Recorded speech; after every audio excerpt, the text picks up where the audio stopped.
Ang respeto ay hindi lang dapat na ibinibigay sa kapwa natin. Dahil sa lahat ng oras, hindi ito dapat na mawala para sa ating sarili kung gusto nating irespeto rin tayo ng ibang tao. Ikaw, kapuso, hanggang saan ang kaya mong gawin para sa taong mahal mo? Kung hindi natin kayang respetuhin ang ating sarili, mawawalan din ng dahilan ang ibang tao na irespeto tayo. Ang respeto kasi parang pagmamahal na kailanman ay hindi natin dapat na ipinagdadamot sa ating sarili. Ang sulat na babasahin natin ngayong araw ay pinadala ng ating kabarangay na si Aya. Isang babaeng walang ibang ginawa kung hindi ang magmahal lang ng totoo. Kaya naman dumating siya sa punto na halos nakalimutan niyang pahalagahan ang kanyang sarili.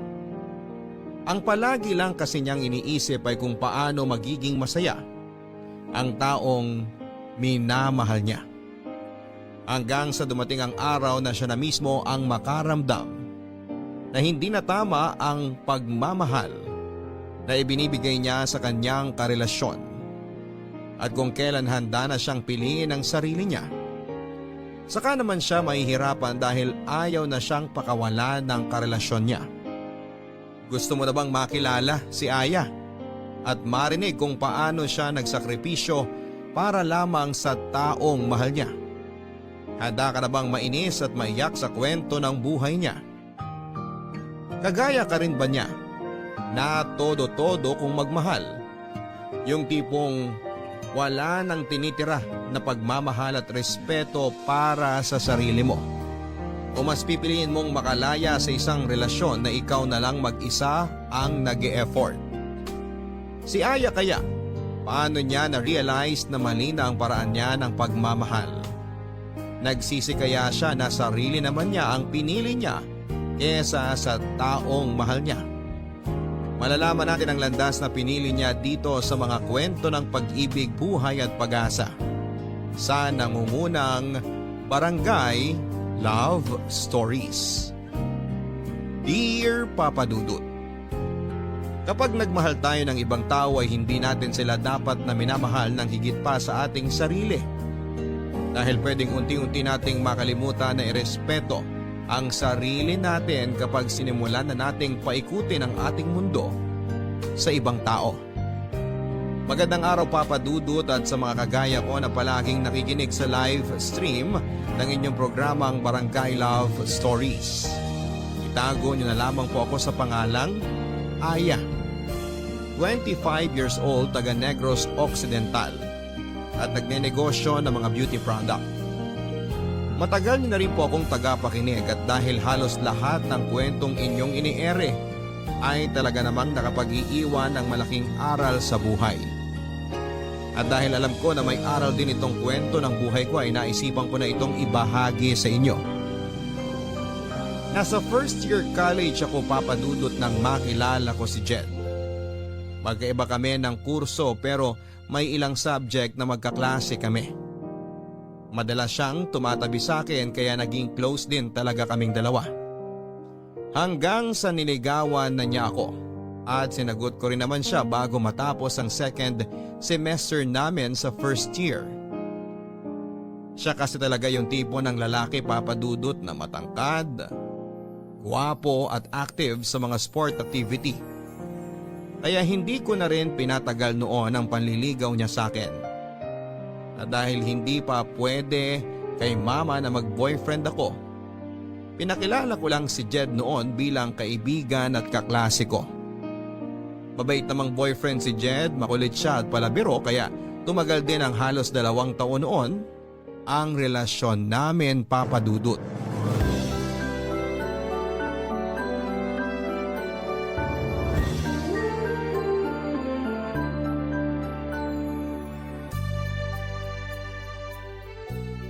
Grabe, babe!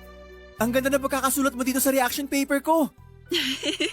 Hindi naman masyado. Sinimplihan ko na nga lang ang mga salita na ginamit ko dyan eh. Ang ganda kaya!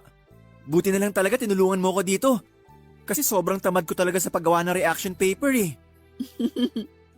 Iba kasi ang mga trip mo na gawin, babe.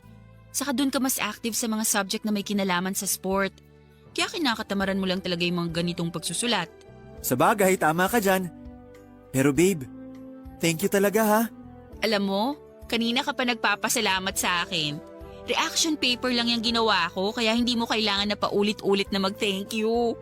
Hindi lang naman ako nagta-thank you para sa reaction paper na yan eh. Eh para saan pa? Para sa pagiging best girlfriend mo sa akin. I love you, babe. I love you too, babe. Sobra. Pakis nga.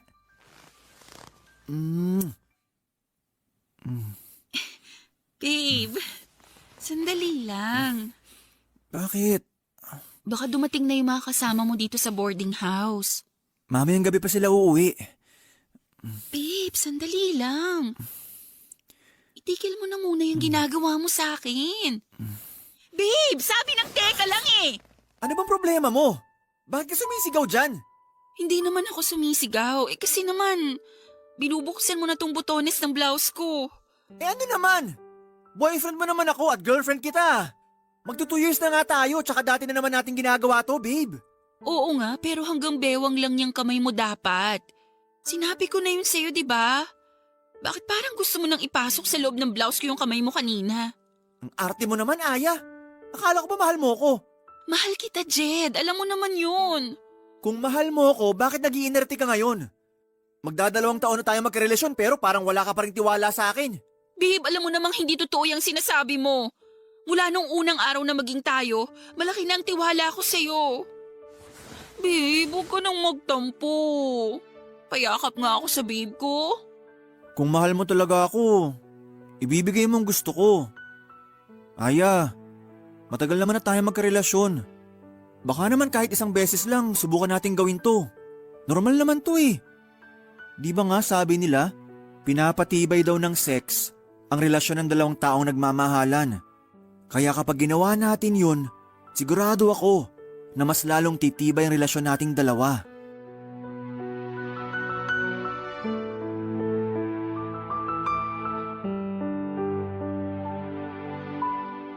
Papadudod, sinubukan ko pang tumanggi sa gustong mangyari ni Jed ng araw na yon. Pero tuluyan na rin akong bumigay at sinuko ang aking bataan sa kauna-unahang lalaking tinibok ng puso ko. At pagkatapos naming gawin ni Jed ang bagay na yon, mas naramdaman ko ang pagmamahal niya para sa akin. Siguro kasi nag-iba rin ang higpit ng yakap niya sa akin ang mga oras na yon. At kita ko sa mukha niya na sobrang natuwa siya dahil binigay ko na ang matagal na niyang hinihingi sa akin. Ang aking buong sarili. Ang sabi ni Jed ay isang beses lang naming gagawin yon, Papadudot. Isang beses lang kaming magsisiping dahil gusto niya lang daw talagang mas pagtibayin ito ang relasyon naming dalawa. Kaya lang sa tuwing magkasama kami sa boarding house niya at walang ibang tao doon, kung hindi kaming dalawa lang, ay madalas niya akong kinukulit na gawin namin ang bagay na yon. Ayoko na rin sanang ulitin namin yon pero hindi ko siya matanggihan. Lalo na kapag nagtatampo na siya. Kaya ilang beses na rin namin ginawa ang pagsisiping sa boarding house nila o kaya sa mumurahing hotel na pinupuntahan namin. May mga motel kasi siyang alam na tumatanggap ng mga nag-check-in kahit mga estudyante pa lamang o naka-uniform pa. Kaya tuwing monthsary namin ay hindi pwedeng kay Jed na walang mangyayari sa aming dalawa, Papadudot. Happy second anniversary, babe! Happy anniversary din, babe. Thank you kasi pumayag ka na dito tayo sa motel mag-celebrate ng anniversary natin. Syempre naman, request mo to eh. Sa kabuti na lang din, isa lang ang klase ko ngayon. Kaya mas mahaba ang oras na magkasama tayong dalawa. Babe, sana hindi ka magsawa sa akin ha. Bakit naman ako magsasawa sa'yo? Mahal na mahal kita. Wala lang. Natatakot lang ako na mapagaya tayo sa iba na pagkatapos ng ilang beses na may nangyari sa kanila, bigla na lang silang naghihiwalay.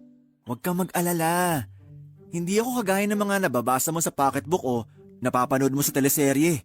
Na pagkatapos makuha ang gusto niya sa isang babae, bigla na lang mangiiwan sa ere. Ang tagal na kaya nating dalawa. At sigurado na ako na ikaw na talaga ang babaeng gusto kong pakasalan at makasama sa habang buhay. Talaga, babe? Oo, mahal na mahal kita eh. Ako rin. Sobrang mahal kita, babe. Yan ang gusto ko sa'yo eh. Yung palagi ko naririnig kung gaano mo ako kamahal. Basta babe, magtiwala ka lang sa akin ha. Promise, hindi ako mawawala sa buhay mo. Ang sarap naman pakinggan nun, babe. Pakiramdam ko tuloy. Sobra mo talaga akong mahal. Yun ang totoo babe. At hindi na magbabago yun kahit kailan. Kiss ko nga yung maganda kong babe. Ay, teka. Oh, Munti ko na makalimutan to. babe, ano yung ginagawa mo? Lagay ko lang tong cellphone ko dito malapit sa atin. Pero bakit?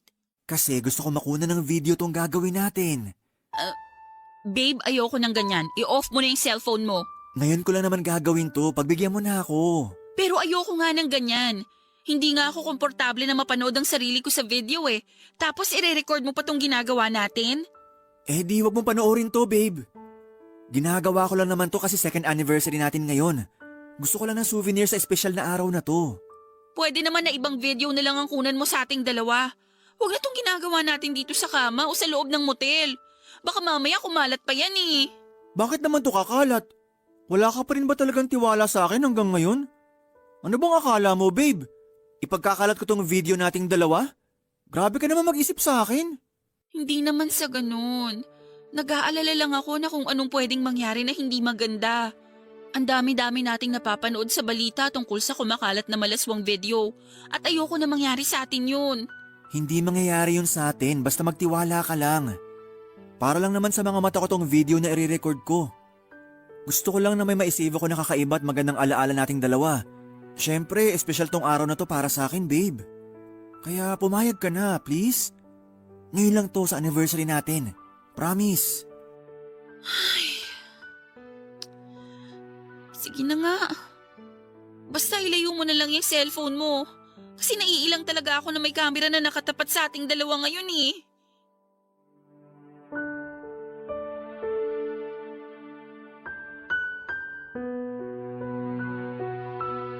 Papadudot, ayoko talagang gawin yon, kaya lang ayoko rin na mag-away pa kami ni Jed sa second anniversary naming dalawa. Kaya naman kahit naiilang talaga ako ay hinayaan ko na lamang na i-record ng cellphone niya na nasa malapit lang sa amin ang ginagawa naming pagsisiping. Kaya lang hindi rin ako kontento doon si Jed.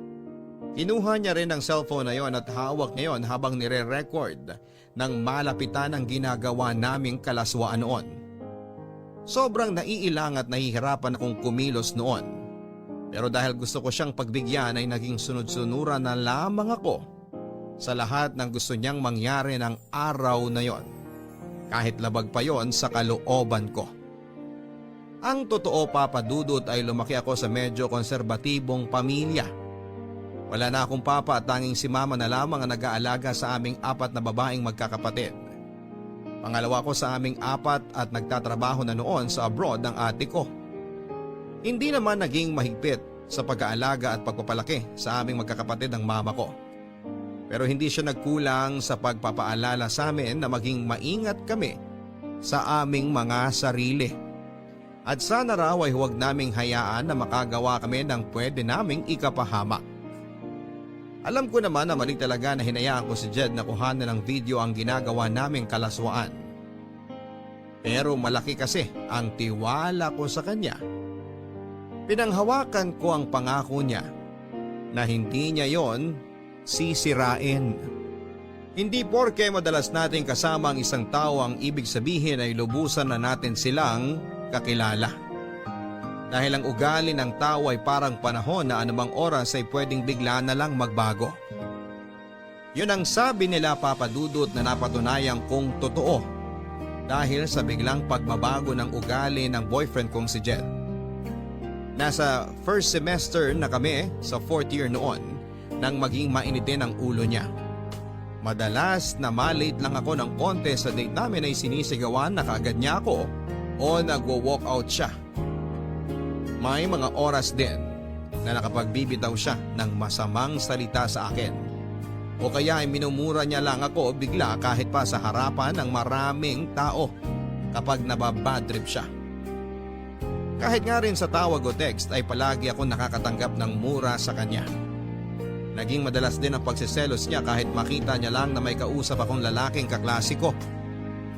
Ewan ko ba Papadudot, alam ko namang may problema sa ugali noon si Jed at sa relasyon naming dalawa pero tiniis ko pa rin ang lahat ng yon. Ayoko kasi siyang mawala sa akin at ayoko na matapos ang relasyon naming dalawa.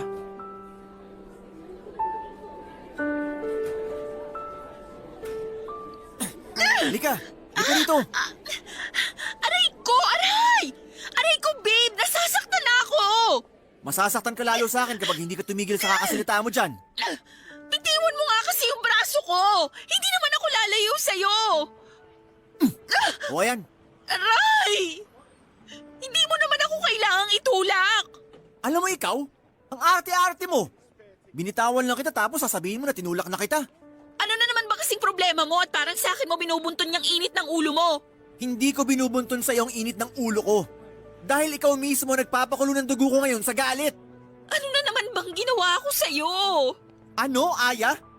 Maang-maangan ka na naman talaga dyan? Jed naman eh. Sabihin mo na lang kasi sa akin kung ano man yung kinakagalit mo. Para hindi na ako naguguluhan dito.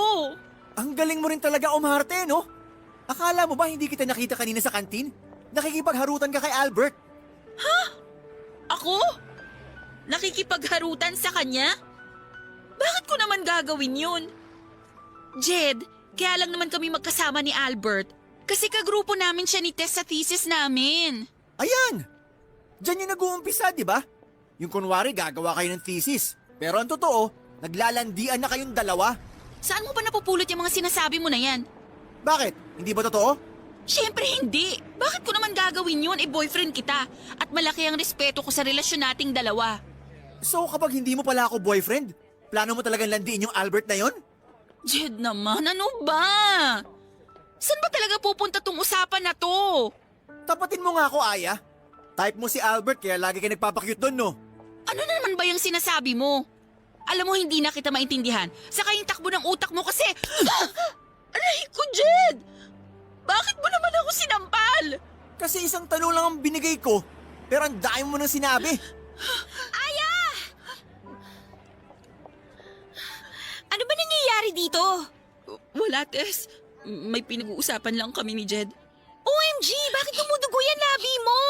Sinakta ka na naman ba ng walang yang to? Pwede ba, Tess? Huwag ka nga makialam sa pag-uusap namin ng girlfriend ko. Hindi ako makikialam kung hindi mo siya sinasaktan. Tess, tama na yan. Hindi naman talaga ako sinaktan ni Jed. Talaga? Hindi? Kahit ang pula ng pisngi mo at may sugat pa yung labi mo? At ikaw naman, Jed, kung gagawin mo lang punching bag tong kaibigan ko, mabuti pa umalis ka na lang dito. Alam mo, Tess, napaka-pakialamera mo talaga. Mabuti pa nga na magsama na lang kayo ng kaibigan mo. Diyan na kayo. Jed, sandali! Hindi pa tayo tapos mag-uusap. Ay, ano ba? Sinaktan ka na nga ng lalaking yan tapos gusto mo pang habulin? Tess naman eh. Bakit kasi nakialam ka pa sa pag-uusap naming dalawa? So ngayon, kasalanan ko pa pala na concerned ako sa'yo. Wow ha? Alam mo, Aya, nakakalimutan mo na yatang tao ka at hindi bagay na tagasalo ng galit, inis o pananakit ng gagong boyfriend mo na yan, ha? Kung mahal mo yung boyfriend mo, huwag mo naman sanang kalimutan na mahalin at irespeto yung sarili mo para lang dyan sa lalaki na yan.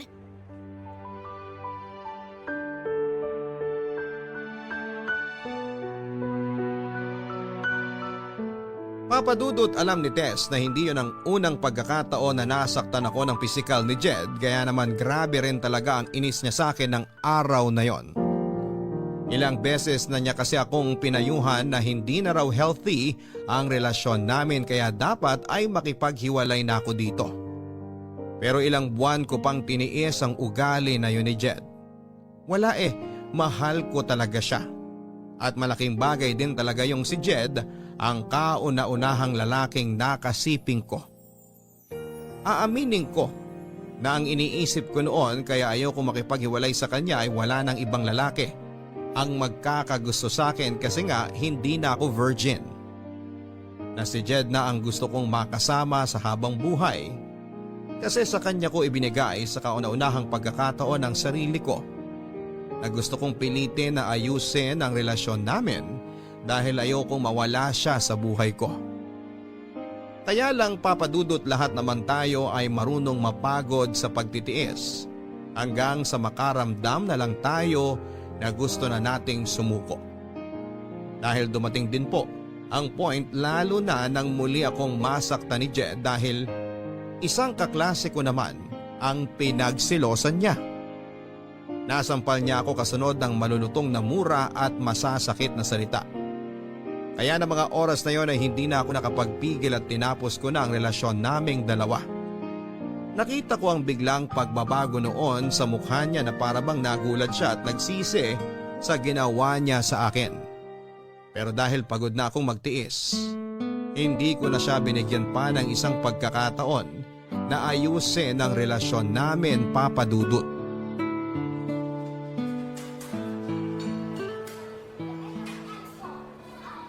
Tess, nasan ka na? Sorry ha, traffic kasi dito sa dinaanan ng jeep na sinasakyan ko pero malapit na ako dyan. Okay, si Albert mukhang malilate din kasi ang sabi niya sa text kanina, hindi raw kaagad siya makakaalis ng bahay nila. Natagalan daw kasi yung ate niya sa pamamalengke kaya hinihintay niya pang makauwi para may makasama ang mga pamangkin niya bago siya umalis. Naku, pasensya ka na, ang tagal mo tuloy naghintay sa amin ni Albert. Ayos lang, sisimulan ko na rin munang i-edit yung mga dapat na ayusin para sa thesis natin. Para pagdating nyo, ipapabasa ko na lang sa inyo. Okay, text kita kapag nakababa na ako ng jeep. Sige, ingat ka. Bye! Babe, Anong ginagawa mo dito, Jed? Saka paano mo nalaman kung nasan ako ngayon? Sinusundan mo ba ako? hindi. May pinuntahan lang ako dyan sa malapit tapos nakita kita dito kaya nilapitan kita. Babe, please. Mag-usap naman tayo kahit saglit lang. Wala akong oras sa'yo, Jed. Malapit na ang deadline ng thesis namin kaya kailangan naming asikasuhin to. Saka pwede ba? Break na tayo kaya tigil-tigilan mo na yung pagtawag sa akin ng babe. Okay, fine. Hindi na kita tatawagin, babe. Pero please naman, wag mo na akong i-block sa Facebook o sa ibang social media account mo. Account ko yon kaya gagawin ko ang lahat ng gusto ko. Aya, hindi mo na ba talaga ako kayang bigyan ng chance? Ilang beses na kitang pinagbigyan noon at sinabi ko na kung anong problema sa'yo at sa relasyon nating dalawa. Pero hindi ka pa rin nagbago at lumala pa yung pagiging seloso mo at pananakit mo sa akin. Pero baka naman pwede mo pa ako pagbigyan kahit isang pagkakataon na lang. Hindi yung parang ang bilis mo akong binitawan kagaya nito. Ilang chance pa ba ang gusto mo, Jed? Hinayaan ko ng ilang beses mo kung saktan noon kasi inakala ko na pwede pa nating maayos ang lahat. Pero nakakapagod ka ng pagbigyan. Kaya sorry kung hindi ko na talaga kayang ibigay ang hinihingi mong pagkakataon para ayusin ang relasyon natin. Hindi. Hindi ako papayag na mawala ka sa akin. Jed naman, huwag mo nang pahirapan ang sarili natin. Mag-move on na lang tayo pareho. Pero hindi ko nga kayang gawin yung sinasabi mo. O sige. Ayaw mo makipagbalikan sa akin? Okay, fine. Pero wag mo akong sisisihin ha. Kapag nakita mo ang sarili mo sa kumakalat na malaswang video. Ha? Anong ibig mong sabihin? Alam mo kung anong tinutukoy ko, Aya. Kaya pag-isipan mo tong mabuti.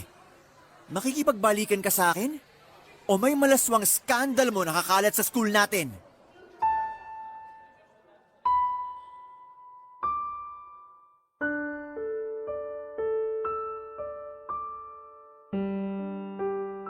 Papadudot, hindi na ako nakasagot sa tanong na yon ni Jed sa akin. Bigla na kasi akong kinabahan. Kaya wala na rin akong makapa na salita noon. Hanggang sa dumating na si Tess na dahilan para bigla nang umalis si Jed sa harapan ko. Gusto pa sana siyang habulin at awayin ni Tess pero sinabi ko sa kanya na hayaan na lang na umalis si Jed.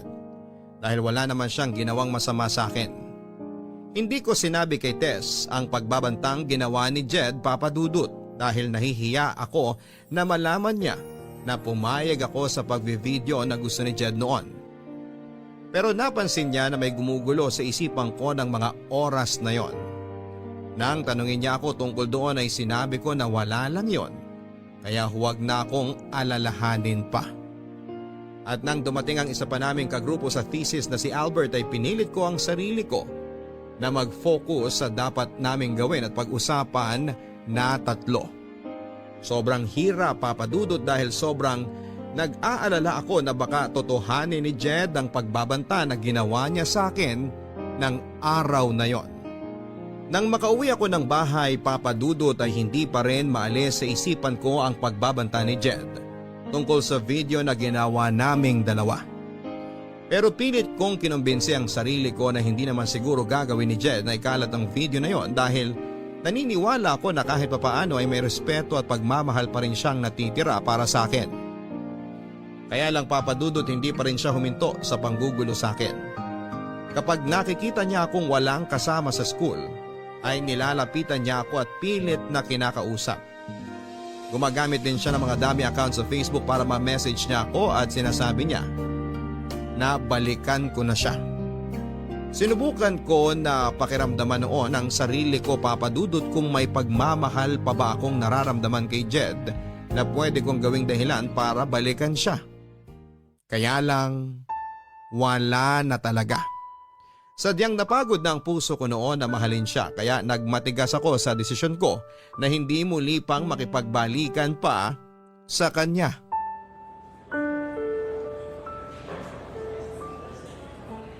Hello, sino to? Hi babe, kumusta? Jed, ikaw na naman? Oh, teka. Relax ka lang babe. Jed, pangatlong palit ko na ng SIM card to. Paano mo ba nalalaman tong bagong cellphone number ko? Nakalimutan mo yata na marami tayong common friends. Ewan ko sa'yo. Wala naman tayong dapat pag-usapan kaya ibababa ko na tong... Oops. Huwag mong ibababa tong tawag. Dahil kung hindi, magsisisi ka talaga. Matagal na akong nagsisi at yun yung araw na hinayaan kong pumasok ka sa buhay ko. Grabe ka naman, Aya. Kung makapagsalita ka, parang hindi kita napaligaya sa kama. Pwede ba? Kung mambabastos ka lang, humanap ka na ng ibang kakausapin mo kasi wala akong panahon sa'yo. Eh, ikaw nga ang gusto kong kausap. Kasi nami-miss na kita, babe. Kaya bumalik ka na sa akin. Please? Hindi mo na ako madadaan sa mga paglalambing mo na yan. Sige na, bye! Buwisit talaga yung lalaki na yun kahit kailan. Aya, nandito ka lang pala sa kantin. Kanina pa kita hinahanap. Bakit hindi ka na lang nag-text para itanong kung nasan ako? Ay, oo nga no. Bakit ba hindi ko naisip yan kanina? Sorry ha, sobrang natataranta kasi ako sa paghahanap ko sa iyo eh. Okay lang, Tess. Pero bakit ganyan ang mukha mo? Para kang nag-aalala na hindi ko maintindihan. OMG, ibig sabihin hindi mo pa talaga napanood? Ha? Ang alin ba? Yung ano... ano kasi? Tess, ayusin mo hayang sinasabi mo. Mas lalo kitang hindi naiintindihan eh. Ay, sige na nga, eto na. May pinadala kasing video sa akin yung classmate natin. Anong video naman yun? Ano kasi, video mo, Aya. Ha? Video ko? Ayoko sanang panoorin, kaya lang pinipilit kasi nila ako na ikaw yun eh. Kaya pinanood ko na, tapos... May kopya ka ba ng video na yon? Oo, pero Aya, alam ko naman na hindi mo gagawin yun at saka... Panood na lang ako, please. Oo, sige. Eto, nandito sa cellphone ko. Panoorin mo.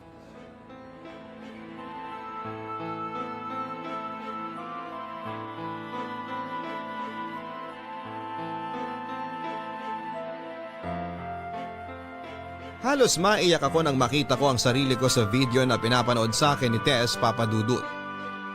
Tinotoo pala talaga ni Jed ang ginawa niyang pagbabanta sa akin na ipagkakalat niya ang video ko. Ang malaswang video na kinuhanan ni Jed noong magkasama kaming dalawa sa isang motel.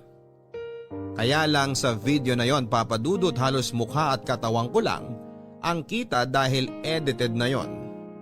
At pakiramdam ko noon ay bigla na lang akong pinagtinginan sa loob ng kantin at pinagbubulungan kahit naka-earphone naman ako ng mga oras na yon.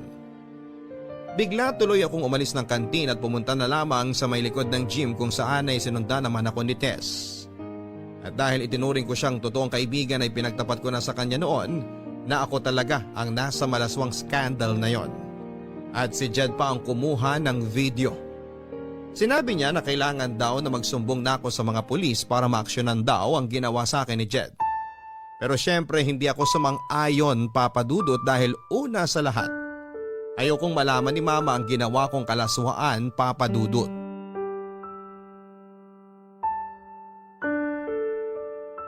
Girl, hindi ka na naman pumasok sa klase natin kanina. Masama kasi yung pakiramdam ko pero medyo okay naman na ako ngayon. Sigurado ka ba na ayos ka lang? Oo, wag ka mag-alala sa akin kasi nandito lang din naman ako sa bahay. Paano naman ako hindi mag-aalala sa'yo? 2 araw ka nang hindi pumapasok sa mga klase natin. Oo nga pala, Aya. Sinabi sa akin ng advisor natin na gusto ka raw niya makausap tungkol sa... doon sa kumakalat na video mo. Mukhang hindi na rin talaga ako makakabalik pa sa school. Alam naman kasi natin na hindi nila tinotolerate yung ganitong issue sa isang estudyante. Expulsion din ang diretso ko dahil sa ginawa ni Jen sa akin. Baka naman may iba lang siyang gustong sabihin sa'yo. O kaya, kailangan lang niya ng paliwanag mo tungkol dun sa video. Sabi ko naman sa'yo isumbong mo na siya sa advisor natin o kaya sa mama mo para maturuan ng leksyon yung Jet na yan. Alam mo naman na hindi ko kayang gawin yan. Kasi ayoko malaman ni na mama ang nangyari sa akin o yung tungkol sa kumakalat ko na video. Nakakainis lang kasi ang kakapalan ng mukha ng ex-boyfriend mo.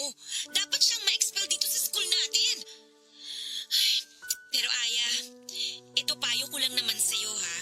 Siguro sabihin mo na sa mama mo kaysa naman sa iba pa niya malaman yung nangyayari sa'yo ngayon. Ewan ko, Tess. Bahala na. Sige na, ibababa ko na tong tawag kasi kailangan ko na rin magluto para sa hapunan namin. Okay, sige. Basta tawagan mo ako kapag kailangan mo ng kausap ha. Oo, salamat. Bye.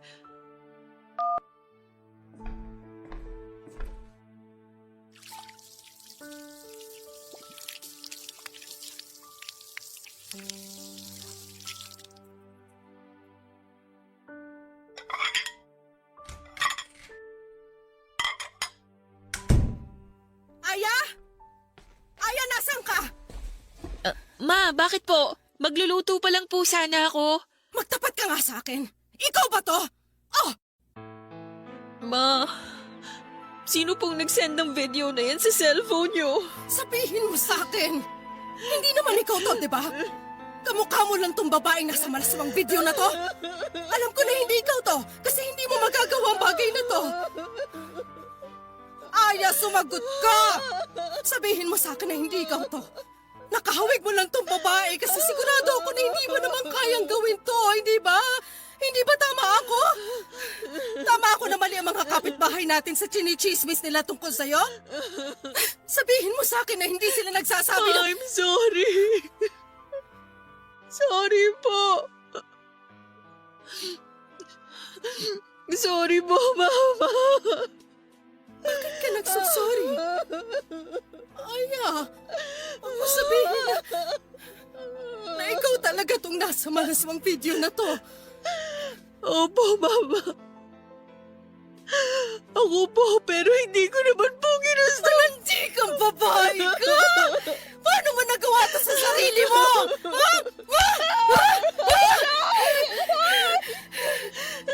Ilang ulit ko kayong pinapaalalahanan ng mga kapatid mo na huwag gumawa ng kalokohan dahil puro babae kayo.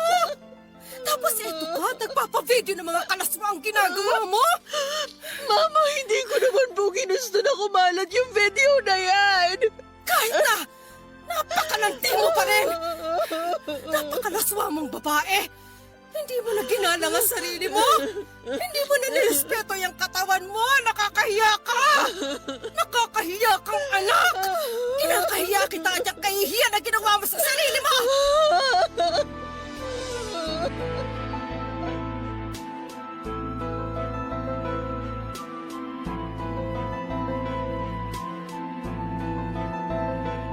Papa Dudut, yon ang kauna-unahang pagkakataon na nasaktan ako ni Mama ng pisikal at mapagsabihan ng masasakit na salita. Hindi ko naman siya masisisi dahil sobra kong sinira ang tiwala niya. Sinubukan ko siyang yakapin habang paulit-ulit akong humihingi ng tawad sa kanya. Pero pilit niya lang akong tinutulak hanggang sasabihin niya na huwag na raw akong lalabas ng bahay dahil kinakahiya niya raw na may anak siyang malaswa ang pag-uugali. Doon ko nalaman, Papa Dudut, na hindi lang pala sa mga kaklase ko si Nen ni Jed ang skandal ko, kung hindi pati na rin sa mga pinsang ko na nakilala niya noon. Kaya kumalat na rin yon pati na sa iba pa naming kamag-anak at pati na rin sa mga kapitbahay namin. Pinagkalat niya ang video ko gamit ang kanyang dummy account sa Facebook. Sinubukan kong tawagan si Jed pero hindi na niya sinasagot ang tawag ko. Gusto ko kasing makiusap sa kanya na hinto na niya ang ginagawa niyang pagpapakalat ng video. Gulong-gulo talaga ang isipan ko kung ano ang dapat kong gawin noon, pero dahil alam ko na masyado nang mabilis ang pagkakalat ng balita, alam ko rin na hindi ko na mapipigilan pa ang pagkalat ng skandal ko sa social media at iba't ibang panig ng mundo, Papa Dudut. Mula nang malaman ni Mama ang tungkol sa kumalat na skandal ay hindi na ako halos nakalabas ng bahay, Papa Dudut. Hindi dahil sa ayaw ni Mama na lumabas ako, kung hindi dahil ako mismo ang nahihiya sa nangyari. Pakiramdam ko kasi lahat ng taong nakakakilala sa akin ay alam na ang tungkol sa skandal ko. Hindi na rin talaga ako pumasok sa school noon dahil alam ko na lahat ng estudyante doon ay napanood na ang malaswang video ko at pwede rin na ma-expel ako dahil sa issue na yon. At nag-deactivate na rin ako ng social media account ko dahil napuno na ng mga message na tungkol sa skandal ang inbox ko. Nang makausap ko naman ang ate ko na nasa abroad ay halos maiyak din siya sa galit habang pinagsasabihan ako, Papa Dudut. Wala naman akong ibang nagawa noon kung hindi ang paulit-ulit na mag-sorry sa kanya. Si Mama naman ay hindi na rin ako masyadong kinikibo sa bahay. At hindi ko rin masyadong kinakausap noon ang dalawa kong kapatid. Pareho silang nasa high school noon kaya alam ko na aware na rin sila tungkol sa video ko. Papa Dudut, gusto ko na rin talagang maglayas noon pero wala naman akong alam na ibang pwedeng puntahan. Kaya naman kinulong ko na lamang ang sarili ko sa lungkot at pagsisisi sa loob ng kwarto.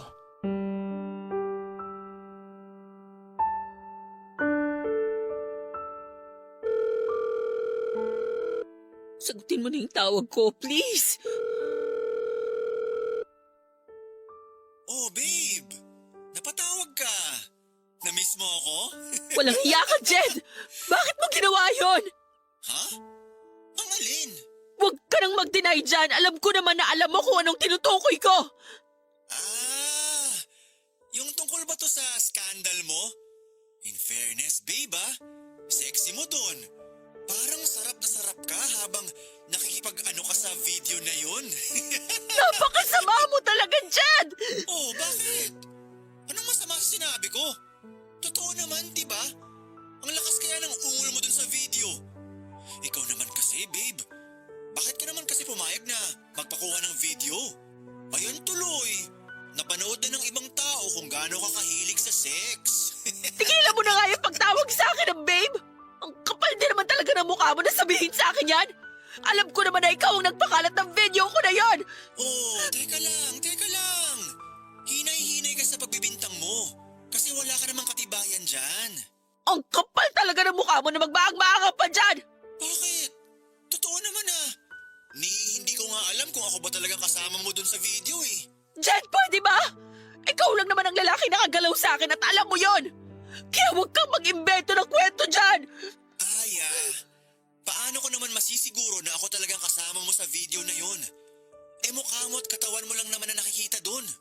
Kitang-kita dun na enjoy ka habang kinukunan ka ng video. Pinilit mo lang ako na pumayag, kaya pwede ba? Tigilan mo na yung pag-iimbento mo ng kwento!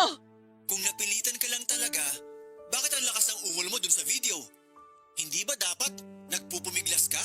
Sumisigaw ka ng, tama na po, huwag niyo na po akong kunan ng video. Pero hindi yun ang sinasabi mo sa video, Aya. Sarap na sarap ka habang nakatutok sa iyo ang camera ng mga oras na yun. Ano ba talaga gusto mo, Jed? Bakit mo ginagawa mo to sa akin? Alam mo naman ang gusto ko, Aya. Ang bumalik ka sa akin.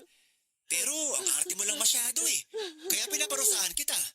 Wala naman akong kasalanan sa'yo. Tinapos ko naman ng maayos ang relasyon nating dalawa at sinabi ko sa yung dahilan kung bakit ayoko na. Ah, ayaw mo na talaga? Ganun na lang talaga yon? Oo nga pala, may naalala ako. Ikaw, naaalala mo pa ba? Yung nakaluhod ka? Habang nakatutok yung cellphone ko sa'yo? Hindi ko pa pala yun nasisend sa mga kaibigan natin o kamag-anak mo. Dahil gusto kong pagsawaan mo ng panoorin yun bago ko ipasa sa kanila. Jeff, please! Itigil mo na to! Maawa ka naman sa akin! Halos itakwil na ako ni Mama nang dahil sa video na pinakalat mo! Hala, talaga? Sorry hindi ko alam eh. Pero sige, hindi ko na ikakalat yung video na nakaluhod ka. Sa isang kondisyon, pumunta ka sa lugar na i-text ko sa'yo.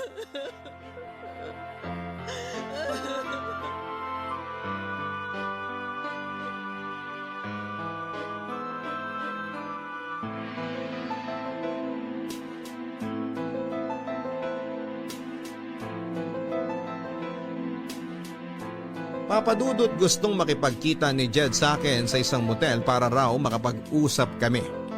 Pero hindi ako pumayag dahil alam ko naman ang gusto niya talagang mangyari noon. Sinabi ko sa kanya na hindi na ako babalik pa talaga sa kanya at hindi na ako papayag na may mangyari pa sa aming dalawa. Hindi na rin ako nakapagpigil at nailabas ko na ang lahat ng sama ng loob ko sa kanya. Mula sa pagiging seloso niya, mapanakit na boyfriend hanggang sa pagkawala ng pagmamahal na dati kong nararamdaman para sa kanya.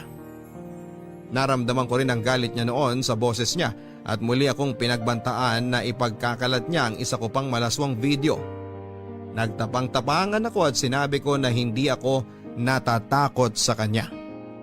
Kaya lang kinagabihan Papadudot ay tinawagan ako ni Tess para sabihin na may kumalat na namang bagong video ko. At yun nga yung tinutukoy ni Jed na nakaluhod ako sa harapan niya habang kinukuhanan niya ako ng video. Hindi lang yun ang kumalat kung hindi pati na rin ang iba't ibang version ng kwento na tungkol sa pagkatao ko. Na iba't ibang lalaki raw ang kasama ko sa video na yon na nagbebenta raw ako ng katawan kaya may ganun ngalaswang video. Na matagal na raw akong hindi nag-aaral dahil pariwara na raw ang buhay ko. At kung ano-ano pang version ng kwento na hindi naman totoo. Nalaman ko yun mismo mula kay Tess, Mama at sa mga kapatid ko. Lalo tuloy akong kinamuhian ni Mama dahil inakala niya na totoo ang mga chismis na yon. Lalo rin akong nagalit noon sa sarili ko. Pakiramdam ko noon ay pati ako ay nandidiri na sa katawan ko dahil sa video na yon. Para bang nawala na ako ng kakampi at dahilan para mabuhay. Dahil puro kahihiyan na lamang ang binibigay ko kina Mama. Papadudot, alam kong mali pero dahil sa sobrang na-stress at na-depress na ako sa nangyayari sa buhay ko ng mga oras na yon, ay hindi ko na napigilan ang sarili ko na subukang tapusin ang buhay ko. Nasa kwarto lang ako noon at inabot ko ang cutter mula sa pencil case ko.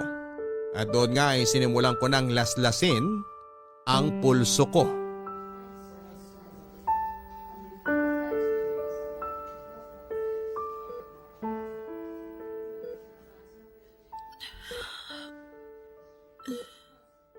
Tess? OMG, Aya! Sa wakas, gising ka na. Nasaan ako? Ano ka ba, girl? Hindi mo ba natatandaan kung ano nangyari sa'yo at anong ginawa mo sa sarili mo? Malabo yung naaalala ko. Basta sobrang sakit ng ulo ko at braso ko ngayon. Ay nako, pinagtangkaan mo lang naman na masama ang sarili mo. Mabuti na lang at naisipan kong dumalaw sa inyo kagabi kasi kung hindi, baka hindi ka katukin ng mama mo sa kwarto mo. At doon nga, nakita ka namin na wala ng malit, duguan yung mga kamay mo. Akala ko, panaginip lang ang lahat. Totoo pa rin pala. Totoong pinakalat palalo ni Jed ang skandal ko. Pero Aya, hindi mo pa rin dapat ginawa yun. Alam mo naman na malaking kasalanan sa Diyos ang pagtangkaan ng masama ang mga sarili natin, di ba? Hindi mo kasi ako naiintindihan. Dahil wala ka sa kinatatayuan ko. At hindi ikaw yung may malaswang video na kumakalat ngayon. Kahit na. Kasalanan pa rin sa Diyos yung ginawa mo. At isa pa, hindi naman matutuldo ka ng problema mo kapag ginawa mo ulit yan. Hindi ka magiging totoong payapa. Kahit kailan hindi naging sagot sa mga problema natin ang pagtangkaan ng masama ang sarili natin. Marami tayong pwedeng gawin para lang maging totoong maayos ang buhay natin. At ang kauna-unahang dapat nating gawin ay ang magpakatatag sa lahat ng pagsubok kagaya ng dumating sa'yo. Alam ko naman yun. At nagsisisi naman talaga ako sa ginawa ko sa sarili ko. Tama si Mama na dapat binigyan ko ng respeto ang sarili ko at katawan ko. Dapat hindi ako pumayag sa lahat ng mga gustong mangyari noon ni Jed. At naiinis lang ako kasi ang tanga-tanga ko. Kasi naging sobrang mahina ako. Yes? Sorry kung natagalan ako sa... Aya? Ay, salamat sa Diyos. Sa wakas nagising ka na. Lalabas po muna ako para magkape, tita. Sige, Iha. Salamat ulit sa pagbabantay sa anak ko, ha? Wala pong anuman, tita. Aya, balik na lang ako mamaya, ah.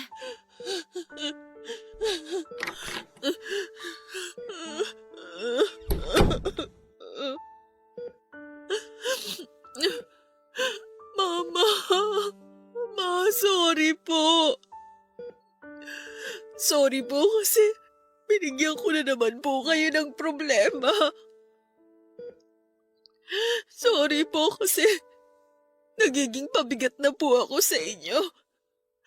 Sorry po sa ginawa ko. Sorry po talaga. Shh! Tama na. Huwag ka nang umiyak. Wala na po akong ibang binigay sa inyo kung hindi puro problema at kahihiyan na lang po, Mama. Pero maniwala po sana kayo na nagsisisi na po ako sa lahat ng naging pagkakamali ko. Hindi po ako masamang babae kagaya ng sinasabi ng ibang tao. Hindi po totoo na kung kani-kaninong lalaki po ako pumapatol. Si Jed lang po ang naging boyfriend ko. Mama, siya lang po ang lalaking kasama ko sa lahat ng kumalat ng malaswang video ko. Maniwala po sana kayo sa akin. Hindi mo ako nagsisinungaling. Hindi mo ako masamang babae, Mama. Naniniwala naman talaga ako sa'yo. Nadala lang talaga ako ng galit ko kaya nakapagbitaw ako ng masasakit na salita. Sorry rin, anak, kung hindi kita masyadong inintindi at mas pinakinggan ko pang masasamang naririnig ko mula sa ibang tao. Pero sinabi na sa akin ni Tess ang lahat na nangyari sa'yo. Kaya alam ko na nagkamali ako ng mga taong pinakinggan at pinaniwalaan. Kasalanan ko rin naman po kasi masyado kong binigay ang lahat kay Jed. Kasalanan ko kasi nagtiwala ako sa kanya. At alam ko rin po na malaking kasalanan ang ginawa kong pagtatangka ng masama sa sarili ko. Kaya sana, huwag mo nang uulitin ang lahat ng yon, Aya. Lalo na ang pananakit mo sa sarili mo. Ayoko mawala ka sa akin. Hindi ko kakayanin kapag nawalan ako ng anak. Basta ito ang pangako ko sa'yo, Aya. Gagawin natin ang lahat para papanagutin ng Jed na yon sa mga kasalanan niya sa'yo. At tutulungan ka namin ng mga kapatid mo na maibalik sa normal ang buhay mo.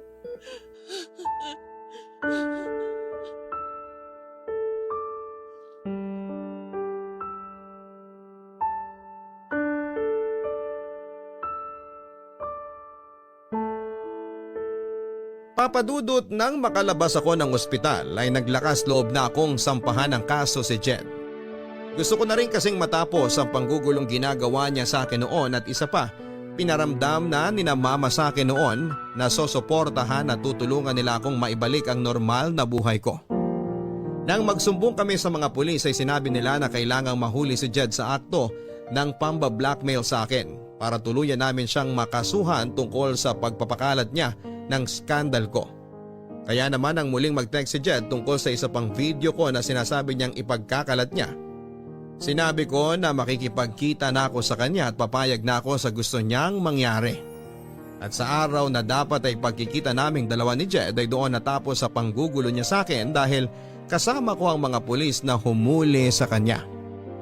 Grabe ang iyak ko nang muli kaming magkaharap ni Jed sa presinto, Papa Dudut. Saglit ko siyang nasampal, nasabunutan at nasigawan. Pati si Mama ay galit na galit din sa kanya, pero mas nangibabaw ang mga sigaw ko noon habang kausap ko siya. Sa mahigit 2 taon kasi ng relasyon naming dalawa ay wala akong ibang ginawa kung hindi ang mahalin siya at gawin ang lahat ng gusto niya. Pero ang pagsira pa pala sa buhay ko, ang isusukli niya sa lahat ng pagmamahal na pinaramdam ko sa kanya. Hindi ko rin alam, Papa Dudut, kung tinulungan ba ako ng tadhana na mapabilis ang pagpaparusa kay Jed dahil 2 buwan pa lamang siyang nakukulong noon nang mabalitaan ko na nagkaroon ng malaking sunog sa lugar nila at natupok ng apoy ang bahay nila kasama ng kanyang buong pamilya. Ayoko mang matuwa dahil sa nangyaring yon sa pamilya niya, pero hindi ko maiwasan dahil parang karma na yon kay Jed para sa ginawa niyang pagsira sa buhay ko. Papa Dudut, dahil po sa dami ng problema ang kinasangkutan ko noon ay hindi na ako nakabalik pa sa pag-aaral.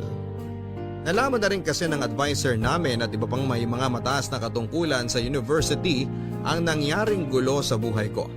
At balak na rin nila akong i-expel kaya ako na lang ang nag-drop out mula sa pag-aaral. Nagawa namang maipasa ni na Tess ng thesis nila kahit na wala ako sa grupo. Nasa bahay na lamang ako pero palagi naman akong kinakausap ni na Mama at ng mga kapatid ko. Palagi nilang pinaparamdam sa akin na sa kabila ng mga nangyari, nasa tabi ko lang daw sila at hindi nila ako iiwanan. At doon ko nga na-realize na mali talaga ang ginawa kong pagtatangka ng masama sa buhay ko. Dahil palagi naman akong may pamilya na pwedeng hugutan ng lakas ng loob para maging matatag. Kaya naman muli ako nagkaroon ng lakas ng loob na subukang ibalik ang normal kong buhay. Pero hindi na ako nag-aral pa, Papa Dudut. Inayos ko ang sarili ko at nagpatuloy ako sa buhay ko at nagsimula na lang ng isang negosyo. Hindi naging madali ang lahat ng ito at may mga oras noon na naririnig kong pinag-uusapan ng ibang tawang tungkol sa malaswakong skandal. Pero nagpakatatag ako at pilit kong pinakita sa lahat na ang mga taong nadadapa ay kayang bumangon at muling magpatuloy sa paglalakad. 5 taon na rin, Papa Dudut, ang nakakalipas mula na mangyari ang lahat ng ito sa buhay ko.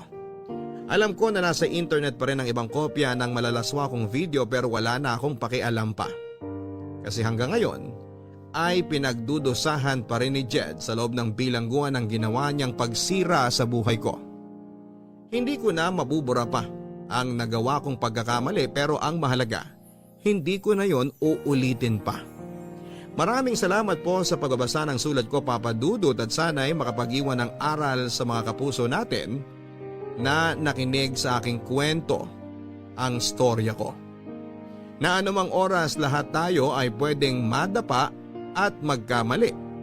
Pero palaging may pagkakataon na muling bumangon para lumaban sa hamon ng buhay.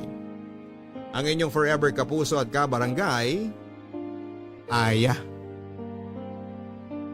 Kapag nagmahal tayo ng ibang tao ay palagi tayong magtitira ng kalahating porsyento o higit pa na pagmamahal para sa ating mga sarili para hindi mawala ng dahilan ng ibang tao na irespeto tayo.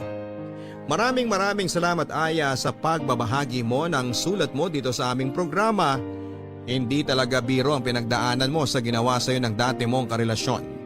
Yung binigay mo sa kanyang lahat ng tiwala at pagmamahal mo pero ipapahama ka lang pala niya sa huli. Mabuti na lang at may mga tunay kang kaibigan at mga pamilya na hindi ka iniwang nag-iisa. Tama ka sa mga sinabi mo na sila ang dapat mong kinukuhanan ng lakas ng loob sa tuwing pakiramdam mo ay nangihina ka na. Pero sa susunod na maramdaman mo na para bang wala kang kakampi sa mundong ito ay magdasal ka lamang, Aya, no? Magdasal ka at ipararamdam sa iyo ng buong may kapal. At kailanman ay hindi ka nag-iisa dahil kasama mo siya at ang paggabay niya. Mga kapuso, alam naman natin kung ano ang tama sa mali kaya kahit gaano pa natin kamahal ang isang tao, kung sadyang mali ang ginagawa o pinapagawa niya sa atin, matuto tayong manindigan sa tama at sa sarili nating desisyon. Para sa bandang huli ay hindi tayo mapahamak at wala tayong dapat na pagsisihan. Hanggang sa muli, ako po si Papa Dudut sa mga kwento ng pag-ibig, buhay at pag-asa dito sa Barangay Love Stories number 1. Mga kwento ng pag-ibig, kwento ng pag-asa at mga kwento ng buhay dito sa Barangay Love Stories.